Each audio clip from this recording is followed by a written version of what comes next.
সরস্বতী পুজোর দিনে দুপুরে খাওয়া দাওয়া কমপ্লিট করে মা আর দুই বোনে মিলে চলে গেছিলাম মল। আর আজকে ছিল কিছু কিছু ড্রেসে ডিসকাউন্ট, তাই শপিং করতে আরও বেশি ভালো লাগবে। তো গিয়ে মা প্রথমেই অনেকগুলো সোয়েটার দেখলো, আর এইদিকে মা একটা একটা সোয়েটার শরীরে লাগিয়ে দেখছিল যে কোনটা বেশি মানাবে। আসলে মা নিজেই কনফিউজ ছিল যে কোনটা নেব আর কোনটা নেব না। তারপর শেষমেশ আমাকে জিজ্ঞেস করলো, আর আমাকে বেশি এই গোল্ডেন কালারটা ভালো লাগছে। আর মা যত ড্রেস বা সোয়েটার কিনছিল সেটা মা সোয়াকে ধরিয়ে দিচ্ছিল হাতে, কারণ আজকে ডিসকাউন্ট অফার, তাই মলে অনেক ভিড় আর সবাইকে শপিং ব্যাগ দেওয়া পসিবল ছিল না, তাই বেচারি সোয়া সব বোঝ ওর ওপর এখন। তারপর মা আবারও কনফিউজ হয়ে গেছিল এই দুটো শল নিয়ে। তারপর অনেক ভাবার পর এই শলটা নিল। আর এইদিকে আমিও নিজের জন্য কিছু ড্রেস খুঁজছিলাম, কিন্তু কিছুই পছন্দ এলো না। আর শেষমেশ আমি একটা জিন্স আর একটা ক্রপ টপ নিলাম। আমি আরও কিছু ড্রেস ট্রায়াল দিলাম, যেটা আমাকে অ্যাভারেজ লাগলো, মানে ওই পুরো ড্রেসটাই হোয়াইট হয়ে যাচ্ছিলো। আর এই ড্রেসটা মায়ের অনেক পছন্দ হয়েছিল, কিন্তু আমাকে খুব বেশি ভালো না লাগাতে এটাও রিজেক্ট করে দিতে হলো।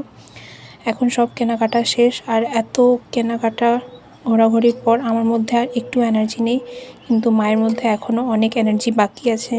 তাই ওখান থেকে বিলিং করে আমরা যাচ্ছি সিটি বাজার মেট্রো, মানে আবারও একটা মল। আর এই দেখো কি সুন্দর মেয়েরা গ্রুপে শাড়ি পরে ঘুরছে।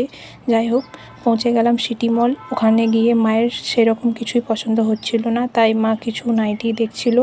ওখান থেকে একটা নাইটি নিয়ে বিলিং করে বের হতেই না হতে দেখা হয়ে গেল ওমা আন্টির সঙ্গে। আন্টিও এসেছিলেন কিছু কেনাকাটার করতে।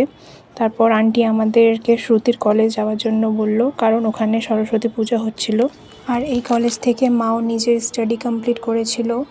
আর আমি প্রায় মুরারে এই রাস্তাটা দিয়ে পার হলেই মা আমাদেরকে বলতো যে এটা আমার কলেজ ছিল, যেখান থেকে আমি পড়াশোনা করেছি। তবে কোনোদিনও আমার এই কলেজটার ভেতরে যাওয়া হয়নি, তাই ভাবলাম আজকে যাওয়াই যাক। ভেতরে গিয়ে দেখলাম খুব সুন্দর মূর্তি স্থাপনা করা হয়েছিল ভেতরে। তোমরা অনেকেই ভাবতে পারো যে মুসলিম হয়ে হিন্দুদের মূর্তি দেখতে, ওদের সঙ্গে মিলেমিশে থাকতে তোমাদেরকে খারাপ লাগে না, কিন্তু ট্রাস্ট মি গাইজ, আমার মনে হয় এই হিন্দু মুসলিম জিনিসটা খুব খারাপ। মায়ের কলেজ লাইফে বেশিরভাগ হিন্দু ফ্রেন্ডই ছিল, আর আমারও তাই। জানো আমার কি মনে হয়, যে সব থেকে বড় জিনিস হচ্ছে তোমার ব্যবহার। তোমার ব্যবহার যদি মানুষের সঙ্গে ভালো হয়, তাহলে কিন্তু এই রিলিজিয়ন জিনিসটা কোনোদিনই ম্যাটার করে না। আর সবথেকে কথা হলো যে আমাদের কুরআন না, ওদের গীতাতে লেখা আছে যে অন্য ধর্মকে ঘেন্না করা আর ছোট করা। তাহলে আমরা কিভাবে করতে পারি? তাই যতদিন বেঁচে আছি সবারই সঙ্গে মিলেমিশেই থাকবো। তারপর ওখানে বসে অনেক গল্প করার পর দেখলাম অনেক মেয়েরা শাড়ি পরে ঠাকুর দেখতে আসছিল, আর সব মেয়েরা অনেক সুন্দর লাগছিল। আমরাও কিছুক্ষণ বসে এখন বাড়ি যাব, কারণ বেশি সন্ধে হয়ে গেলে কিন্তু রাস্তায় অনেক ঠান্ডা লাগবে।